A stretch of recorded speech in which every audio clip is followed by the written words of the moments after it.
నిజానికి చెందిన బ్యాంక్ లో కూడా ఇంట్లో కూర్చొని zero balance savings account open చేయవచ్చని మీకు తెలుసా?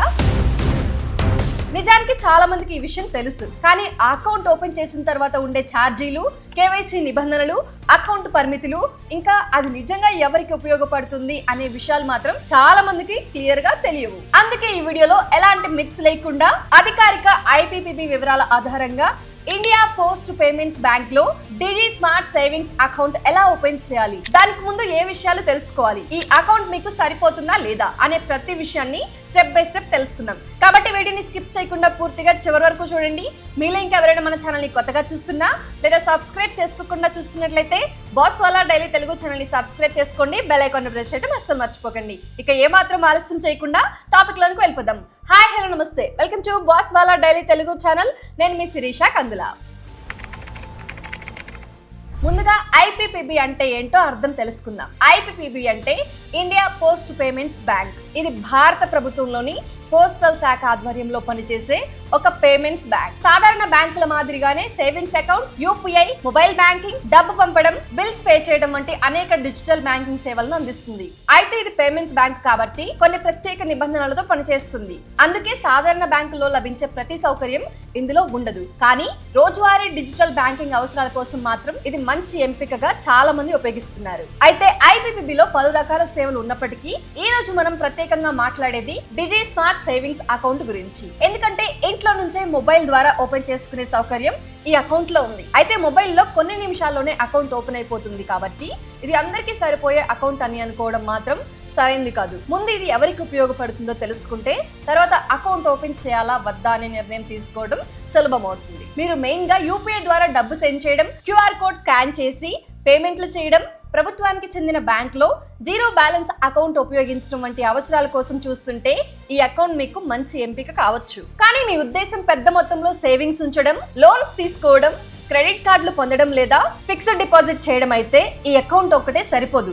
కాబట్టి మీ అవసరాన్ని ముందుగా అర్థం చేసుకుని తరువాతే అకౌంట్ ఓపెన్ చేయడం మంచిది. అర్థమైందా అండి? ఇప్పుడు అకౌంట్ ఓపెన్ చేసే ముందు ప్రతి ఒక్కరు కూడా తెలుసుకోవాల్సిన రెండు ముఖ్యమైన విషయాలున్నాయి. మొదటిది, ఇది జీరో బ్యాలెన్స్ సేవింగ్స్ అకౌంట్ అయినప్పటికీ పూర్తిగా ఫ్రీ కాదు.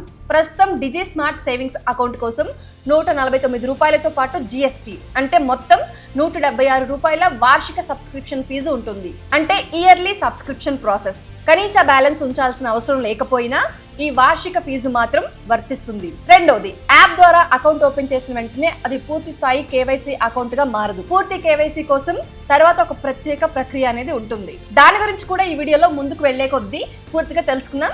సో స్కిప్ చేయకుండా చూస్తూ ఉండండి. అయితే ఈ విషయాలన్నీ తెలిసిన తర్వాత ఇప్పుడు అసలు ప్రాసెస్ మొదలు పెడదాం. ముందుగా మీ మొబైల్లో గూగుల్ ప్లే స్టోర్ లేదా యాపిల్ యాప్ స్టోర్ ఓపెన్ చేసి ఐపీపీబీ మొబైల్ బ్యాంకింగ్ అనే అధికారిక యాప్ ను ఇన్స్టాల్ చేయండి. యాప్ ఓపెన్ చేసిన తర్వాత open your savings account instantly అనే ఆప్షన్ కనిపిస్తుంది. దానిపైన క్లిక్ చేసి ముందుకు వెళ్ళండి. యాప్ అడిగే కెమెరా, ఎస్ఎంఎస్ వంటి అవసరమైన పర్మిషన్స్ ను అలౌ చేయండి. ఎందుకంటే మొబైల్ నెంబర్ వెరిఫికేషన్, ఓటీపీ ధృవీకరణ వంటి ప్రక్రియలకు ఇవి అవసరం అవుతాయి. తర్వాత మీ బ్యాంక్ అకౌంట్ కు లింక్ చేయాలనుకుంటున్న మొబైల్ నంబర్ ఏ సిమ్ లో ఉందో అదే సిమ్ ను సెలెక్ట్ చేయాలి. ఆ తర్వాత టర్మ్స్ అండ్ కండిషన్స్ ను అంగీకరించి స్టార్ట్ ఎస్ఎంఎస్ వెరిఫికేషన్ పై క్లిక్ చేయండి. కొన్ని సెకండ్లలో మీ మొబైల్ నంబర్ విజయవంతంగా వెరిఫై అవుతుంది, అన్ని కరెక్ట్ గా ఉంటాయి. ఆ తర్వాత స్క్రీన్ పై డిజి స్మార్ట్ సేవింగ్స్ అకౌంట్ వివరాలు కనిపిస్తాయి. ఇక్కడే వార్షిక సబ్స్క్రిప్షన్ ఫీజుకు సంబంధించిన సమాచారం కూడా చూపిస్తారు. దానిని ఒకసారి పూర్తిగా చదివిన తర్వాత ముందుకు వెళ్ళండి. ఓకేనండి? ఇప్పుడు FATCA డిక్లరేషన్ అనే పేజీ వస్తుంది. ఇందులో మీరు భారతదేశంలో కాకుండా మరో దేశంలో ట్యాక్స్ రెసిడెంట్ గా ఉన్నారా అని అడుగుతారు. సాధారణంగా చాలా మంది భారతీయులకు ఇక్కడ నో అనే సమాధానమే వర్తిస్తుంది. ఆ తర్వాత మీ ఆధార్ నంబర్ నమోదు చేయాలి. పొరపాట్లు జరగకుండా మరొకసారి కన్ఫర్మ్ చేయమని అడుగుతుంది. తర్వాత పాన్ నంబర్ నమోదు చేసి అన్ని వివరాలు ఒకసారి పరిశీలించి సబ్మిట్ చేయండి. ఇప్పుడు ఆధార్ కు లింక్ అయిన మొబైల్ నంబర్ కు ఓటీపీ అనేది వస్తుంది. ఆ ఓటీపీని నమోదు చేసిన వెంటనే మీ ఆధార్ వివరాలు వెరిఫై అవుతాయి. తర్వాత పర్సనల్ డీటెయిల్స్ నమోదు చేసే పేజీ అనేది ఓపెన్ అవుతుంది.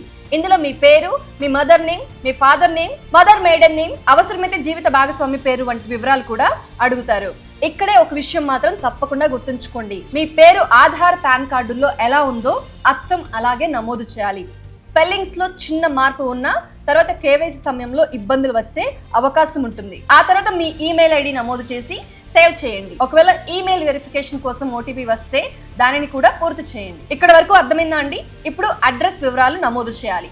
మీ దగ్గర పాన్ కార్డు ఉంటే ఫామ్ 60 అవసరం ఉండదు. పర్మనెంట్ అడ్రస్, కమ్యూనికేషన్ అడ్రస్ రెండు కూడా ఒకటే అయితే same as per permanent address అనే ఆప్షన్ ను ఎంచుకుంటే సరిపోతుంది. లేకపోతే ప్రెజెంట్ మీరు ఉంటున్న అడ్రస్ ను విడిగా నమోదు చేయాలి. అన్ని వివరాలు సరిగ్గా ఉన్నాయో లేదో మరొకసారి చూసి సేవ్ చేయండి. ఆ తర్వాత నామినీ వివరాలు అడుగుతారు. చాలా మంది ఈ దశను స్కిప్ చేస్తారు, కానీ అలా చేయడం మంచిది కాదు. భవిష్యత్తులో ఖాతాదారునికి ఏదైనా జరిగితే ఆ అకౌంట్ లోని డబ్బు నామినీకి అందే ప్రక్రియ సులభంగా ఉండేందుకు నామినీ వివరాలు ఉపయోగపడతాయి. నేను ఇప్పుడు చెప్తున్నాను, ప్రతి వీడియోలో బ్యాంక్ రిలేటెడ్ ప్రతి వీడియోలో చెప్తూ ఉంటాను. నామినీని యాడ్ చేయడం మాత్రం అస్సలు మర్చిపోకండి.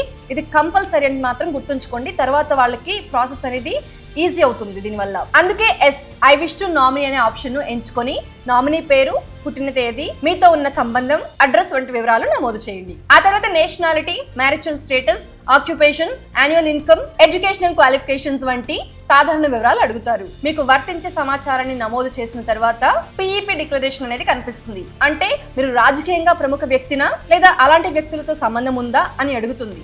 చాలా మందికి ఇక్కడ నో అనే సమాధానమే సరిపోతుంది. తర్వాత డీబీటీకు సంబంధించిన ఆప్షన్ అనేది వస్తుంది. మీరు ప్రస్తుతం ప్రభుత్వ సబ్సిడీలు ఏదైనా బ్యాంక్ అకౌంట్ లో పొందుతున్నట్లయితే అక్కడ కనిపించే ఎంపికలను పూర్తిగా చదివి మీ అవసరానికి అనుగుణంగా నిర్ణయం తీసుకోవడం మంచిది. ఇక చివరిగా టర్మ్స్ అండ్ కండిషన్స్ ను అంగీకరించి కన్ఫర్మ్ పై క్లిక్ చేయండి. ఇప్పుడు 4 అంకెల MPIN సెట్ చేయాలి. అదే మీరు తర్వాత మొబైల్ బ్యాంకింగ్ లో లాగిన్ కావడానికి ఉపయోగించే భద్రతా పాస్ కోడ్, అంటే సెక్యూరిటీ కోడ్. ఆ తర్వాత కొన్ని సెక్యూరిటీ క్వశ్చన్స్ కు సమాధానాలు ఇవ్వాలి. ఇవి భవిష్యత్తులో MPIN మర్చిపోయినప్పుడు అకౌంట్ ను తిరిగి యాక్సెస్ చేసుకోవడానికి ఉపయోగపడతాయి.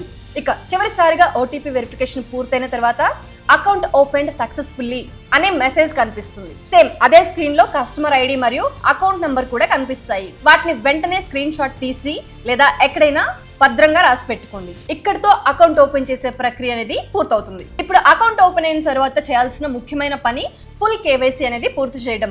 యాప్ ద్వారా అకౌంట్ ఓపెన్ చేసిన వెంటనే అది పూర్తి స్థాయి రెగ్యులర్ సేవింగ్స్ అకౌంట్ గా మారదు. అందుకే అకౌంట్ ఓపెన్ చేసిన తేదీ నుంచి 12 నెలల లోపు దగ్గరలోని IPPB యాక్సెస్ పాయింట్ లేదా పోస్ట్ ఆఫీస్ కు వెళ్లి బయోమెట్రిక్ KYC పూర్తి చేయాలి. ఒకవేళ ఈ గడువులోపు KYC పూర్తి చేయకపోతే బ్యాంక్ యొక్క నిబంధనల ప్రకారం అకౌంట్ పై పరిమితులు విధించే లేదా మూసివేసే అవకాశం ఉంటుంది. కాబట్టి అకౌంట్ ఓపెన్ చేసిన వెంటనే KYC కూడా పూర్తి చేయాలని ముందుగా ప్లాన్ చేసుకోవడం మంచిది. ఈ రోజుల్లో KYC అనేది ప్రతి దానికి కంపల్సరీ. అందుకే ఇక్కడ కూడా మస్ట్ అండ్ షుడ్ గా కంప్లీట్ చేయాల్సిందే.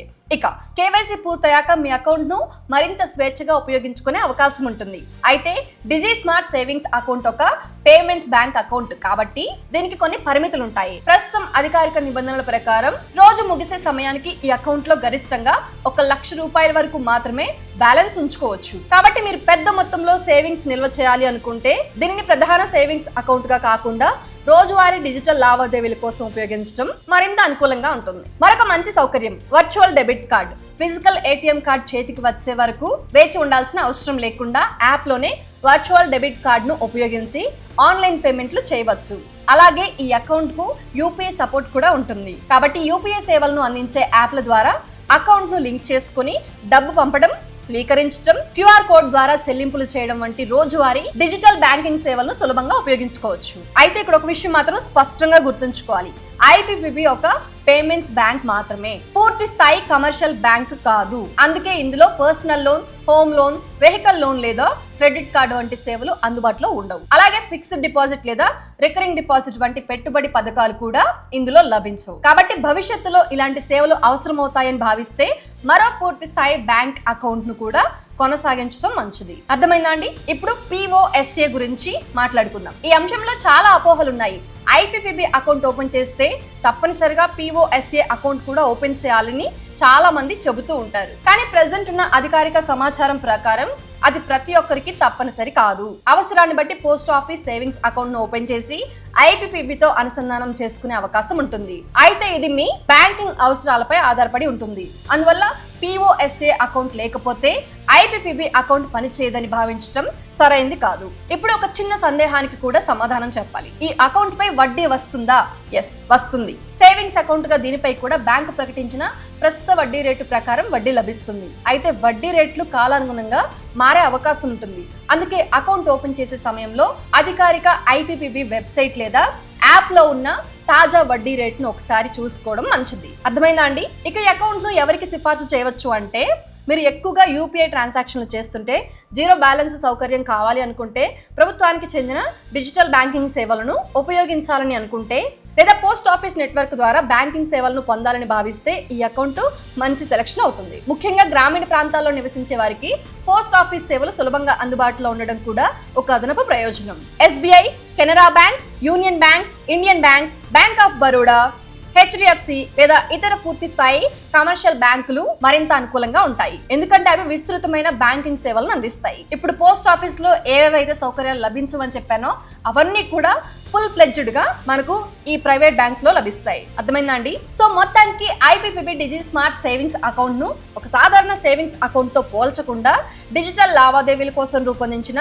ప్రత్యేక బ్యాంకింగ్ సొల్యూషన్ గా చూస్తే సరైన అవగాహన వస్తుంది. మీ అవసరాలు దీనికి సరిపోతే ఇది మంచి సెలెక్షన్, లేకపోతే పూర్తి స్థాయి బ్యాంకింగ్ సేవలు అందించే మరొక బ్యాంక్ ని ఎంచుకోవడం మంచిది. ఇది ఎందుకు చెప్తున్నానంటే, ఇన్నిసార్లు ఈ పోస్ట్ ఆఫీస్ అకౌంట్ ని మిగతా బ్యాంకుల్ని కంపేర్ చేసుకోండి. మీ అవసరాలకు ఏది సరిపోతుందో అది సెలెక్ట్ చేసుకుంటేనే మీకు ఫ్యూచర్ లో వాటికి సంబంధించిన బెనిఫిట్స్ అనేవి లభిస్తాయి అండ్ మీరు కూడా సాటిస్ఫై అవుతారు. కాబట్టి అకౌంట్ ఓపెన్ చేసే ముందు మీ అవసరాన్ని బట్టి ఒకసారి ఆలోచించి నిర్ణయం తీసుకోండి. అయితే ఈ వీడియోలో చెప్పిన ఇన్ఫర్మేషన్ అంతా కూడా 2026 జూలై నాటికి అధికారిక ఇండియా పోస్ట్ పేమెంట్స్ బ్యాంక్ మార్గదర్శకాల ఆధారంగా సిద్ధం చేయబడింది.